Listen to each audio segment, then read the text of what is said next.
Olá a todos e a todas, o meu nome é Teresa e hoje estou à conversa com a Vanessa Rei. A Vanessa é coordenadora social do projeto LAR, que é uma iniciativa que integra famílias de pessoas refugiadas e ou migrantes em aldeias despovoadas de Portugal. E vamos conhecer um bocadinho mais sobre este projeto piloto hoje. Olá Vanessa, bem-vinda e obrigada por estar aqui connosco hoje. Queres falar-nos um bocadinho mais sobre este projeto? Sim, então para fazer uma apresentação, em primeiro lugar acho que é importante contextualizarmos porque é que nasce no fundo este projeto, qual é que foi o problema que identificámos, ou os problemas que identificámos que existiam. E neste caso, assim muito especificamente foram três. Em primeiro lugar, identificámos, portanto em 2015 começou a ficar mais próxima à realidade das migrações forçadas, dos deslocamentos humanos forçados, com a grande crise dos refugiados.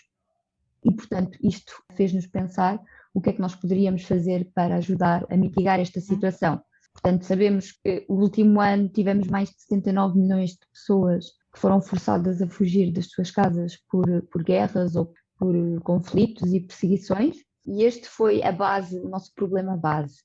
Daí, também pensando numa forma mais, vamos reduzir a escala, passando de um problema global, vamos agora afunilando e pensamos na Europa e mais precisamente no nosso país, o problema do envelhecimento populacional. Portanto, considerando que Portugal é o terceiro país na Europa mais envelhecido e o quinto no mundo, creio, e sabendo que as estatísticas prevêem que em 2050 sejamos o país mais envelhecido de toda a Europa, isto era outro problema onde nós queríamos atuar. E por último, depois ainda mais localizado, não é? Nós sabemos que existe uma grande diferença a nível populacional do interior para o litoral. Portanto, decidimos focar-nos no despovoamento do interior, no abandono de terras e de terrenos no interior. E aqui no Conselho da Guarda, onde o projeto começou, na aldeia-mãe, que é a IMA, o Conselho da Guarda foi um dos mais afetados nos últimos 9 anos, tendo a população crescido cerca de 8%. Portanto, quando juntámos isto tudo, criámos então uma solução, ou aquilo que é a nossa solução, que é, no fundo, incluirmos famílias de migrantes ou refugiados em aldeias despovoadas do interior do nosso país, permitindo-lhes um acesso ao emprego através da criação de um negócio que temos agrícola, que é tanto a nível ambiental como económico sustentável, a longo prazo para estas famílias, permitindo-lhes então uma construção de uma vida em comunidade, onde intercultural, não é? E em conjunto com os idosos. Portanto, esta foi a solução que nós demos ao nosso problema. Portanto, nesta sequência, criámos então a Associação de Apoio à Inclusão de Migrantes e Refugiados, que é o nome que dá da associação, portanto, Associação Sem Fins Lucrativos, que então dá a vida depois ao Projeto LAR. O Projeto LAR é o projeto piloto, em execução aqui na aldeia da IMA, no Conselho da Guarda. E, portanto, o nosso trabalho é, no fundo, fixarmos famílias de migrantes ou refugiadas em aldeias do interior que estejam quase despovoadas, não é? É um bocadinho essa a nossa missão. De facto, o vosso projeto é fantástico porque, ao contrário da maioria das políticas que existem, vocês veem o potencial dos migrantes e refugiados para melhorar as problemáticas da nossa sociedade, do nosso país. Neste caso em específico, o envelhecimento da nossa população e o despovoamento de várias zonas de Portugal. E, para além disso, o vosso projeto ainda contempla uma componente de sustentabilidade e é esperado que estas famílias se dediquem um pouco à agricultura, certo? Certo, não é um bocadinho. Nós, basicamente, agora passando para o concreto, o que é que nós fizemos na IMA? Portanto, reabilitámos, negociámos, não é? Instalámos, quando verificámos que tínhamos todas as condições necessárias e das quais era termos terrenos disponíveis e que estivessem ao abandono, casas que estivessem devolutas e que nós pudéssemos reabilitar para integrar famílias, portanto, tinha que haver, obviamente, um acordo dos proprietários em cederem-nos essas casas por um período de tempo. E então, quando nos instalamos, no fundo, o que é que fazemos? Reabilitamos, então, 4 casas e, paralelamente, iniciamos um negócio agrícola. A ideia, portanto, é que as famílias, pelo menos um membro de cada família, tenham um contrato de trabalho com a AIR, com a associação. Portanto, acaba por ser um trabalho a tempo inteiro e não só algo para fazer recreativamente. Portanto, isto é a parte onde nós agimos na inserção profissional direta das famílias. Note-se que isto é um projeto de segunda linha, portanto, à partida, estas pessoas já estão em Portugal há mais de 18 meses ou 24, dependendo das instituições de acolhimento, no caso de serem refugiados. No caso de serem migrantes, não existe esta obrigatoriedade do tempo, digamos, mas é importante e, portanto, presume-se que as pessoas já passaram por um processo de integração o qual falhou. E a nossa ideia aqui, geralmente, estas pessoas têm o quê? Têm empregos instáveis ou trabalhos muito instáveis, alojamentos com péssimas condições, não garantida a dignidade da própria família, e portanto a nossa lógica é colmatar estas dificuldades que a família já tinha no outro lado. Portanto, ao juntarem-se a nós no fundo, pelo menos um membro da família tem que garantir que vai trabalhar, não é, neste projeto agrícola. Desse projeto agrícola, ou com este contrato de trabalho no projeto agrícola, para além de todas, obviamente, as benesses que têm, porque é com um contrato de trabalho que muitos destes migrantes depois conseguem ter uma manifestação de interesse, ou fazer o pedido da sua manifestação de interesse para legalizarem a sua estadia em Portugal. Portanto, este contrato de trabalho dá-lhes também acesso a terem uma habitação gratuita para a sua família durante o período que vigora os contratos de comunidade que nós fizemos, que para já restam-nos cerca de 8 anos. Portanto, estas famílias acabam por ter um acesso a um emprego e à habitação digna e estável. Os primeiros 3 meses, o que nós fazemos é aqui um acompanhamento muito, muito próximo, portanto, garantindo as questões do ensino da língua, se ainda não fizeram, ou mesmo que já tenham feito, voltar a insistir na importância de aprenderem o português. Fazemos também formação da parte agrícola, portanto, há que ver que as pessoas podem não ter experiência na agricultura, embora seja obviamente benéfico, mas podem não ter e, portanto, faz parte de nós ensinar, ou até mesmo que tenham, quer dizer, a agricultura em Portugal não é a mesma coisa da agricultura na Etiópia ou no Mali, o que seja. E, portanto, é importante esta parte formativa e também a formação, no fundo, para a cidadania e para a vida em comunidade, porque todas as comunidades funcionam de formas diferentes, não é? Tem que ver não só, às vezes tem que ver com o número das pessoas cá na comunidade, outras vezes, não é? Com os países, tudo são fatores e, portanto, é importante passar esta mensagem não numa perspectiva de aculturação, mas se todos nós conhecermos o lado de lá, é muito mais fácil entendermos e, portanto, não criar este tipo de conflito. Pronto, isto assim na prática, temos então agora connosco já 2 famílias, que chegaram dia 29 de outubro do ano passado, e estamos prestes a acolher a terceira, sendo que a 4ª família chegará no final deste ano. Portanto, estamos a fazer um acolhimento faseado, obviamente também devido aos constrangimentos que a pandemia nos trouxe. Portanto, o nosso objetivo, no fundo, é integrarmos, para já incluirmos, mais do que integrarmos, nesta aldeia 4 famílias até ao final do ano. Muito bem. Sim, tocaste num ponto interessante que é o facto de estas famílias que vocês acolhem já terem passado, de certa forma, por um processo de integração em Portugal que falhou, porque muitas vezes também temos esta ilusão e quase esta ideia utópica de que no período de um ano e meio, que as pessoas conseguem de forma... Exatamente, então o vosso projeto também tem esta questão que é fulcral, que é pensarem a longo prazo, em 10 anos, aí sim se consegue construir alguma coisa mais profunda e que depois lhes possa permitir essa autonomia. E tu também falaste da questão de conhecermos as outras culturas, e como é que foi o processo de integração destas famílias de refugiados na aldeia? De parte a parte, tanto para os refugiados que conheceram um mundo novo e diferente, mas também para para os habitantes da aldeia que receberam também pessoas novas.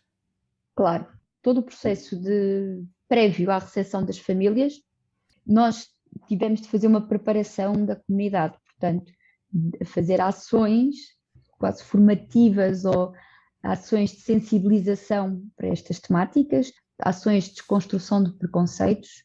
Trouxemos cá instituições e as pessoas com quem elas trabalhavam, portanto, outras famílias de migrantes e de refugiados, para que houvesse este primeiro contacto. E, portanto, fomos fazendo esta preparação, passando alguns vídeos, trazendo pessoas a falar, também a presença no dia-a-dia para deixar confortáveis estas pessoas. Infelizmente, esta parte da comunidade não foi em si ainda mais explorada, e eu vou-te explicar porquê. estamos a falar de uma população altamente envelhecida, maioritariamente acima dos 80 anos.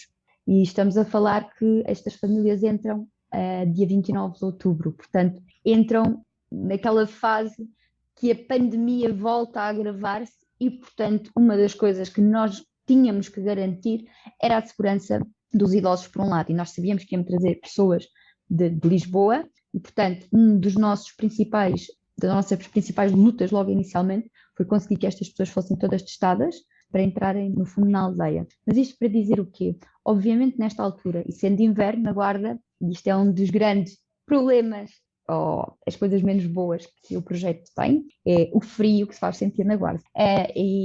Portanto, isto para dizer o quê? As pessoas, naquela altura, os idosos estavam bastante isolados no sentido de não queriam sair de casa, tinham muito medo, e nós também não queríamos correr nenhum risco, e achámos que, por um lado, poderia ser interessante deixar fluir. Porquê? Para perceberem os próprios idosos, porque quer dizer, de repente, uma aldeia que tinha 20 pessoas passou a ter 29, de um dia para o outro, não é?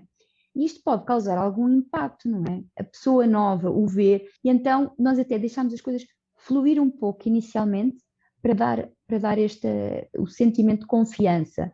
Portanto, as pessoas estavam muito focadas na pandemia, no Covid, muito focadas nisso tudo, e quando deram conta, estas pessoas já estavam aqui a viver há um mês. E tudo estava bem, nada tinha, na verdade, mudado, apenas começavam a ouvir sons de crianças a brincar na rua, e isso aí foram coisas muito boas e muito positivas que eles sempre foram apreciando. Ou seja, nós formalmente, no período inicial e neste período, agora pronto, não podemos porque não se podem fazer atividades, e obviamente nós não estamos a fazer atividades comunitárias entre idosos e famílias. Não houve nada formalizado até então devido a esta questão da pandemia, mas obviamente que as interações acontecem, não é? Portanto, obviamente no segundo dia que as pessoas cá estavam, o senhor Joaquim já estava a vir de lá de baixo com uma saca de batatas para cada família, a dona Isildinha já estava a levar espinafres, a dona Alcina já tinha cozinhado um bolo e já tinha levado, e portanto estas pessoas eu sinto nesse dia e no dia da recepção e nos dias seguintes, foi muito gratificante ver que realmente a população estava interessada em interagir, embora houvesse este receio, não é? E não entrarem nas casas, são tempos estranhos, não é? É difícil manifestar os afetos desta forma, mas aquelas pessoas manifestaram-no dando.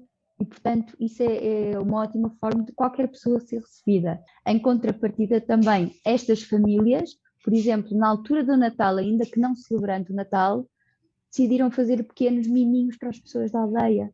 Fosse escrever uma carta a agradecer tudo aquilo que tinham dado. Uma das famílias, por exemplo, cozinhou comida típica do país e ofereceu às pessoas mais próximas dentro da aldeia. Portanto, tem sido este tipo de interações um bocadinho mais reduzidas do que nós pretendíamos e do que nós teríamos imaginado, mas que no fundo valem a pena, não é? Óbvio que nós estamos a aguardar que os idosos sejam vacinados, sejam libertadas as medidas do estado de emergência, para aí sim começarmos realmente a trabalhar a comunidade e a interação na comunidade. Acho que a preparação anterior foi bem feita e, portanto, e as pessoas em si estão, ou seja, o contacto do dia a dia tem sido perfeitamente natural, amistoso. As pessoas ajudam-se entre elas. Todas as outras pessoas que são, por exemplo, os filhos dos senhores que cá trabalham já conhecem as duas famílias, já contactam com elas, já pedem ajuda para resolver determinadas tarefas. Pessoas de aldeias ao lado vêm de propósito de buscar as famílias para lhe trazer lenha ou para os levar a conhecer a casa deles.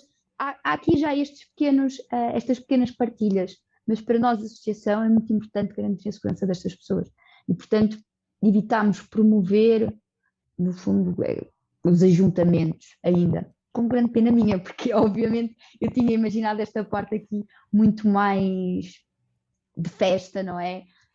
Nós tínhamos muito aquela ideia de comunidade é um porco no espeto e fazermos uma festa quando toda a gente chegar, e havemos de fazer quando isto abrandar e quando tiver bom tempo, mas no entanto não acho que tenha sido uma coisa assim extremamente negativa. Acho que permitiu às pessoas ficarem confortáveis com o outro e com a diferença do outro, porque afinal de contas o outro não foi ameaçador, e com calma, sem empurrar quase ou forçar o contacto, acho que acabou por funcionar de uma maneira interessante e positiva e até agora tem sido ótimo. Sim, são os desafios extra da pandemia, mas por outro lado também é bonito ver como tudo se desenrolou naturalmente. E estavas a falar da forma como as famílias agradeceram com cartas e comida típica, e eu lembro-me de ver uma carta que uma das famílias escreveu, até penso que foi para ti, e nessa carta eles diziam que estavam a viver um sonho. E esta frase chamou-me a atenção porque o que eu mais costumo ouvir é que o processo de integração é um pesadelo. E qual é que achas que é o segredo para o sucesso deste projeto? O segredo foi um trabalho de longos anos, um trabalho de equipa muito forte. E de equipa, quando falo de equipa, não falo da equipa que está só no terreno, de um conjunto de pessoas que primeiro acreditaram na ideia, foi fruto de parceiros muito importantes, como foi o caso do Pingo Doce, que abraçou esta ideia e que nos permitiu desenvolver este projeto piloto, e muitos outros parceiros locais. Porquê? Porque é assim, quando nós já sabemos as dificuldades pelas quais estas pessoas passam, nós conseguimos e ativamos uma rede de parceiros para colmatar as dificuldades que já sabíamos que íamos antever. Portanto, nós sabemos a dificuldade que é o acesso muitas vezes ao ensino, que as crianças por vezes são afastadas durante meses, não têm o professor de língua portuguesa não materna, existem as questões da segurança social, das inscrições no IFP. Portanto, nós fizemos o contacto prévio com todas estas instituições, com todos os serviços, criámos uma rede de parceiros local que nos permitisse que quando estas pessoas chegassem, elas já tivessem uma rede. E isto é o que falha muito nos programas de integração governamentais.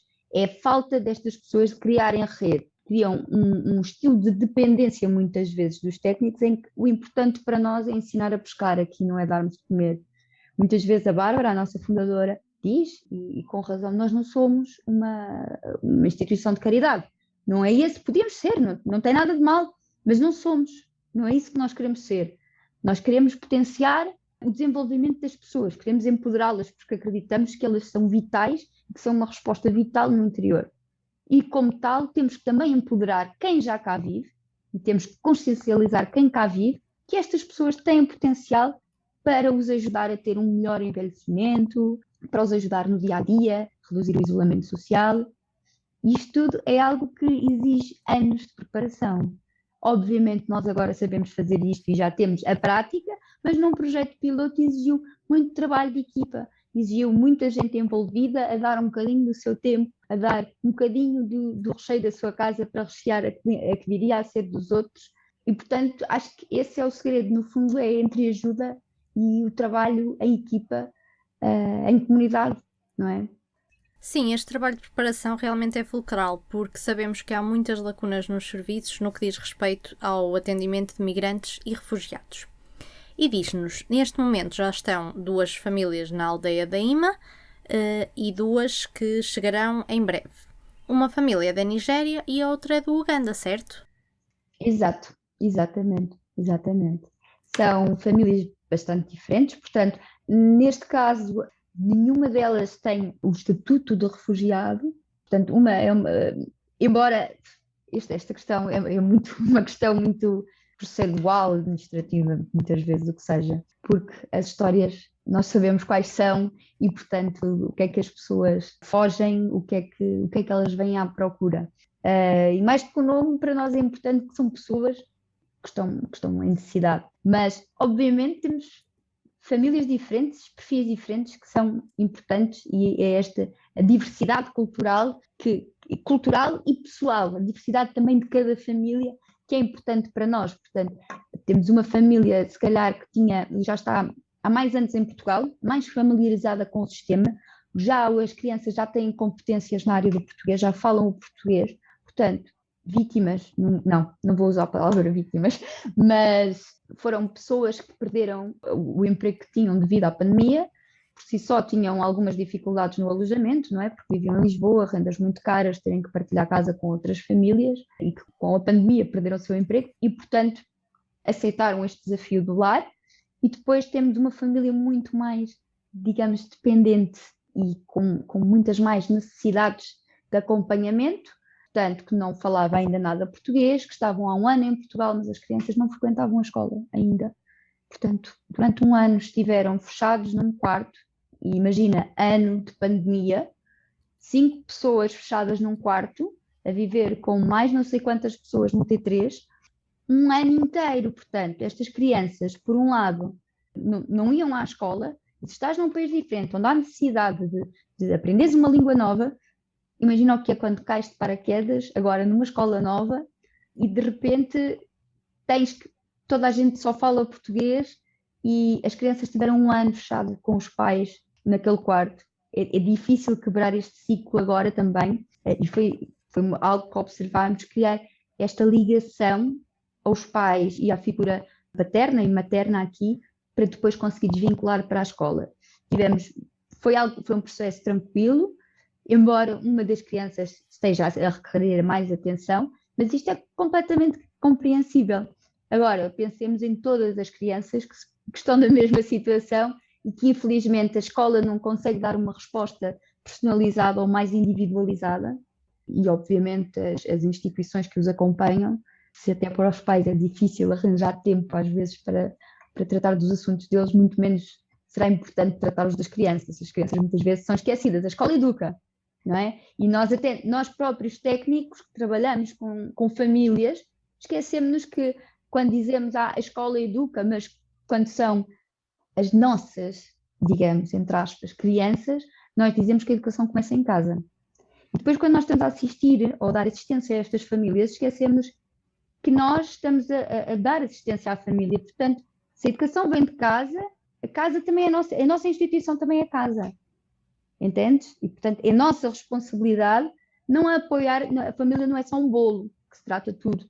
Há o pai, há a mãe, há o Kelvin, há o David, entendes? Cada pessoa é uma pessoa. Isso é algo que nós queremos garantir desde o início, desde o processo da entrevista que é feita com as famílias. Nós fazemos a entrevista ao homem da família, fazemos a entrevista, no caso de uma família típica, fazemos a família à mulher individualizada, se as crianças tiverem já idade e compreenderem a língua portuguesa ou o inglês ou a língua que faça a entrevista também, as crianças são entrevistadas. Isto para garantir o quê? Aqui é muita questão da igualdade de género, porque sabemos que muitas vezes durante anos a mulher é vista como um apêndice do homem que não tem importância no papel migratório. Isto é completamente falso, não é? E portanto, o que é que me adianta a mim ter aqui fazer uma entrevista a um homem, ele diz-me sim, eu estou muito interessada em ir trabalhar para aí, quero muito. Se eu achar que a mulher assumir que a voz dele é que conta, eu se calhar posso estar a lidar com, pode ser uma esposa que não quer de todo mudar-se, as crianças não querem de todo mudar-se e a inclusão, a integração vai falhar redondamente. Portanto, para evitar, lá está, isto é o trabalho de antever estes problemas. Para evitar tudo isso, temos de fazer um trabalho anterior. Portanto, temos de ter mais esforço, não vamos fazer uma entrevista, quando podemos fazer uma entrevista, temos de fazer 5, porque a família tem 5 membros. Pronto, isto aqui para explicar também, passar aqui um bocadinho por como é que é feito este processo de seleção e algumas coisas que nós achamos que é importante garantir para que realmente possamos fazer a diferença face às outras respostas.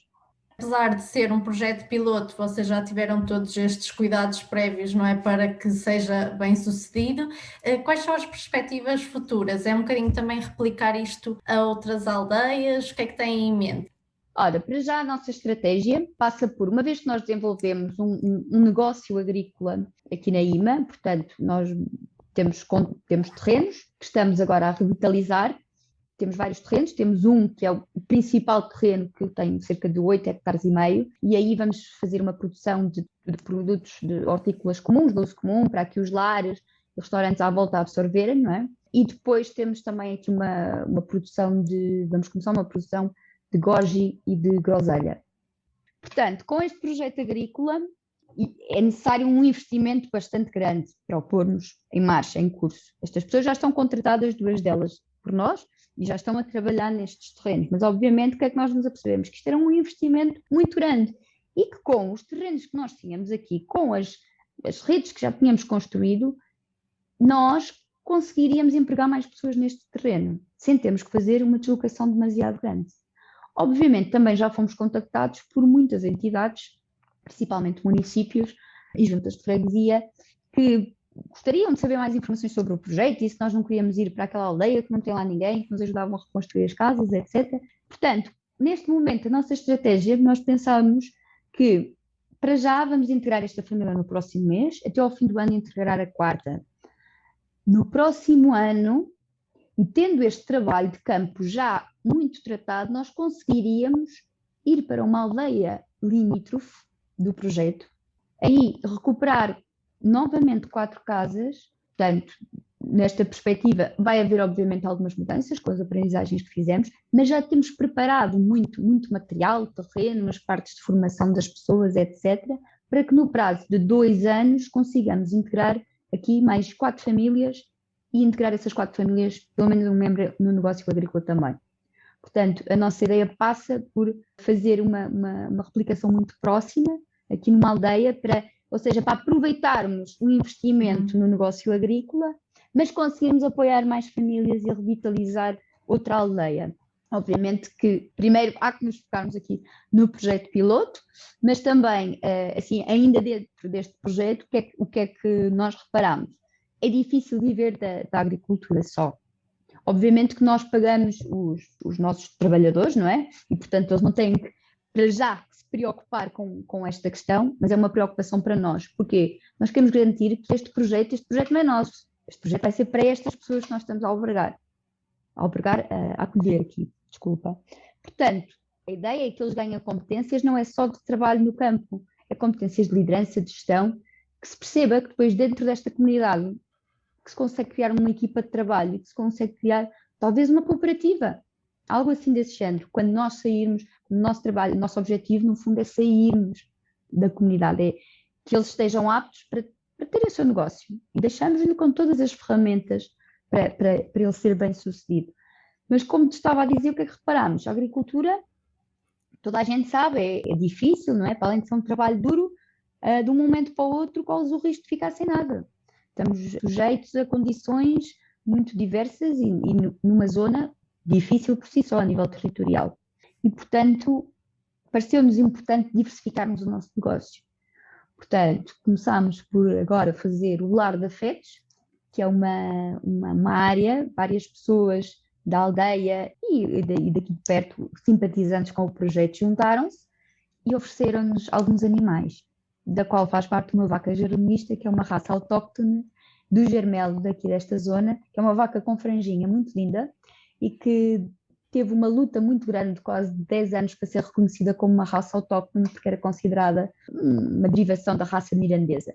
Portanto, estas pessoas aqui do Germelo lutaram muito para que ela fosse uma raça autóctone, porque inclusivamente estava a entrar em vias de extinção, e conseguiram. E então acharam, e bem, seria importante um projeto assim ter este símbolo, e como nós estamos a revitalizar o meio rural, é importante mantermos a tradição do meio rural viva. É importante criarmos e socializarmos e integrarmos também estas famílias, estas pessoas, através do afeto do animal. A socialização através do animal, por vezes, é muito mais simples e une as crianças todas, crianças, adultos, não é? Conseguimos fazer aqui um trabalho muito melhor. Portanto, futuramente desenvolvermos esta parte da quinta pedagógica também para fazermos apoio à rede escolar, vai ser outra parte da diversificação do nosso negócio e também parte de aproveitar os conhecimentos destas pessoas, como por exemplo a gastronomia, os bordados típicos, para começarmos a criar pequenos negócios ou part-times para estas mulheres,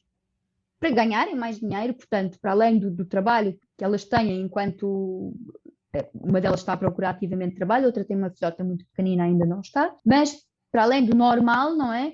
Terem as suas próprias coisinhas, os seus próprios ofícios, desenvolverem aqui coisas que contribuem para o projeto, mas contribuem sobretudo para a progressão delas, não é? E mantêm assim vivas também as culturas delas, passando às outras pessoas que vêm visitar o projeto. Portanto, este é um bocadinho, agora assim, os próximos passos do nosso projeto.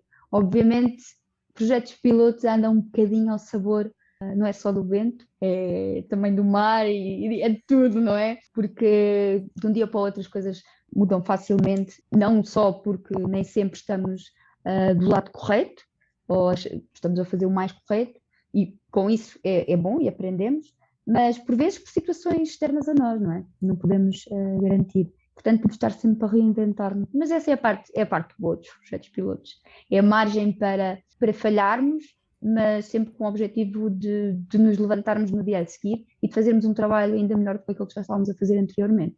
Certo, muito bem. Olha, Vanessa, também já estamos a chegar ao fim do nosso tempo e, portanto, vou só fazer-te a última pergunta, que é a pergunta que nós costumamos fazer sempre aos nossos convidados. Quais é que tu achas que ainda são os maiores estereótipos e mitos associados à população migrante e refugiada e o que devemos fazer para combatê-los? Eu acho que o maior mito é a questão do veio os terroristas. Nós tivemos esta situação e, portanto, redes sociais dá sempre margem para isto, é associar o refugiado aos terroristas, associar refugiados e imigrantes a pessoas que vêm para cá para se aproveitar do sistema e não para trabalhar, quando nós sabemos que não é isso que é a realidade, não é? Porque a maior parte da população ativa migrante em Portugal está ativa, está a trabalhar e a contribuir para a segurança social, coisa que se calhar, comparando percentagens, não conseguimos ter dos portugueses. Mas estes são tipicamente os mitos que ouvimos mais frequentemente falar. Não te vou dizer que são os mitos que eu ouvi das pessoas da aldeia. As pessoas da aldeia não tinham grandes problemas. As pessoas da aldeia disseram desde o início: eu também me fui embora da minha casa um dia para encontrar uma vida melhor, porque aqui não dava. Porque é que eu hei de impedir alguém de vir agora para a minha terra? O único medo deles, no fundo, era serem abandonados. Mas, portanto, este é o mito. E o que é que nós fazemos para combater esse mito? Como te digo, não é que tenha sido na nossa comunidade algo muito visível. Teve, obviamente, há estereótipos e há sempre, mas é informação. Obviamente, quando tu informas, quando tu mostras, quando tu pões em contacto, quando trazes as pessoas aqui, pessoas N vezes, N pessoas diferentes, e depois falas acompanhar técnicos de outras instituições para a comunidade, fazes esta preparação, quer dizer, não tem, é difícil falhar. As pessoas, quando conhecem, estão mais aptas a aceitar. E a maioria das vezes somos nós que estamos erramos nas nossas políticas porque não permitimos que haja uma abordagem direta à situação. As pessoas ouvem pelos mídias, mas não veem, não estão de próximo, não conhecem, não conseguem partilhar uma experiência com aquela pessoa e, portanto, não havendo empatia, há mais margem para haver preconceito. Muito bem, como sempre um ótimo mote para terminar as nossas conversas. Obrigada, Vanessa, pelo teu contributo e por nos mostrares que com ideias novas podemos tornar a integração num processo muito mais positivo. Obrigada!